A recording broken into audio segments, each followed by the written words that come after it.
I'm Krista. I'm married to Steve. We've been married for 26 years. So when my boys started going off to college, it became a little scary and intimidating for me. Steve and I never went to college, and so we didn't know what to expect or how to feel. When they went away to school, I started just getting really scared, and my fear in me manifested in night terrors.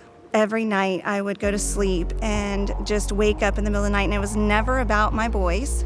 It was always just about the most random things, nothing even that was true or real in my life. I would wake up shaking and crying, and my husband would have to try to figure out how to calm me down and reassure me that I was okay and everything was okay, and then I would fall back asleep. And then the next night, it would happen again and again. And it was starting to really take a toll on me during the day. I was just overwhelmed with the fear of going to sleep at night. It was at my end. I just came to church one Sunday, and I just felt called and pulled down to the altar and just pray and ask God to release those shackles of night terrors from me. So while I'm there just praying and crying out to God, I felt somebody come and put their hand on my shoulder. They just started praying over me. She didn't even know what I was praying for, but she prayed and she just spoke the word over me. God totally used her to intercede on his behalf. She finished praying, and I looked up and I realized it was one of the praise and worship singers, and literally didn't even know her name, and just went back to my seat and just felt this peace over me that I could not explain. What she didn't know was what was getting ready to happen to me in 5 days.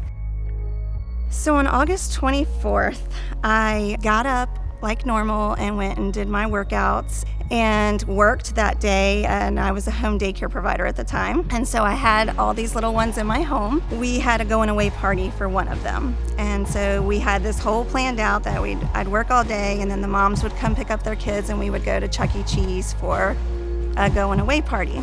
I was taking pictures of the little ones, and I stood up to take a picture, and I took the picture, and then I collapsed.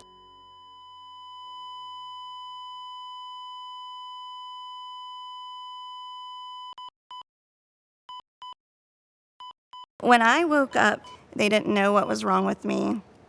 They thought it was still apparently seizures, and they were doing brain scans and MRIs, and everything was checking out fine. So they did a heart cath on me, and that is when they determined that I had a 96% blockage in my widowmaker, which caused me to go into sudden cardiac arrest. It's a miracle that I'm here today.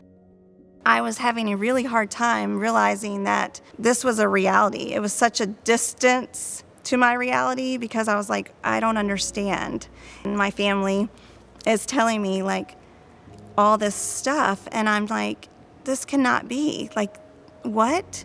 Like, how is this possible? My family was going on this emotional ride because they were having to constantly tell me over and over, and I was not myself. I was like trying to get, out of there, and I had lots of things hooked up to me and all that stuff. So what I heard from all the community and the people in my family and friends was that the waiting room in the ICU was packed. The outpouring of just love and support, food for my family, for my boys. They had come home from school to be there with me. The community groups at church and friends from all over the place and family just took care of my family and my boys when I could not. Even when I came home, I had people bring in meals for weeks. I couldn't drive for 6 months, and so I had drivers. Whoever I needed, I could just call and ask people to come and drive. The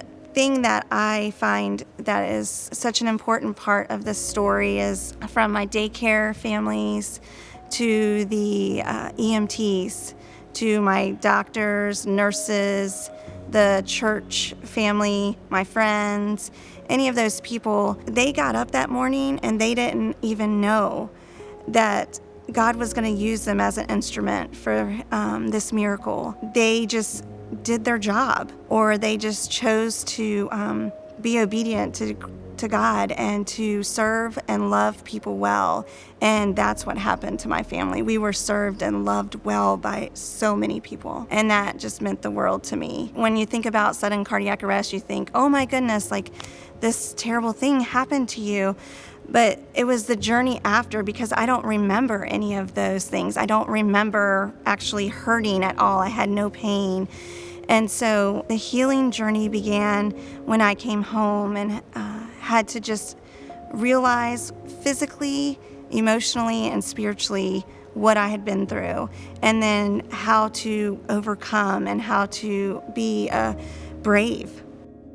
And I'm hooked up to all these machines, and they're asking me to work out, and I wanted to so bad, but I just had this fear that something was going to happen again. And so I had to learn to choose faith over fear, and that God was not going to give me a spirit of fear.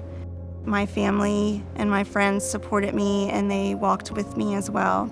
I finished cardiac rehab and started going back to working out and just really feeling like, okay, I can move forward. But I had so many side effects from medicine, so many other things that just carried on throughout. But the one thing that I feel this hung on was just this fear and anxiety that would just grab me sometimes, and just like, what was that twinge? Or, oh my goodness, what's happening? So I just started having those night terrors again. I was like, no, Lord, why is this happening again? And I feel like he was still trying to teach me. He wasn't trying to scare me. He wasn't bringing those night terrors on me. It was just that I was still allowing some fear to cripple me. And so I went to counseling, and I had to learn that it's okay to go to counseling, that's helpful. And she really worked through some huge things with me, saying I had like a little bit of PTSD, and that I had a traumatic thing happen to me, and that I needed to work through that process. I was afraid that I was going to remember those 6 days that I had no memory of, and she was like, you're going to be fine. You have to just trust this process. So we went through this process of healing and counseling, and it was just the most amazing experience. She spoke truth and the word over me. It just freed me. Moving forward, I was released from counseling, and it's been a year and a half of no more night terrors. I've been freed from that. I just am able to live my life and just trust that God has a plan for me and a purpose. My first Sunday back to church was needed. I begged my family to let me go back to church. It wasn't very long after I was discharged from the hospital. I got discharged on a Friday, and then it wasn't that Sunday, but the following Sunday. The worship music started playing, and God has always spoke to me through worship. I feel the closest to God when I'm worshiping. So the song that was playing was called Miracles, and I'd never heard the song before.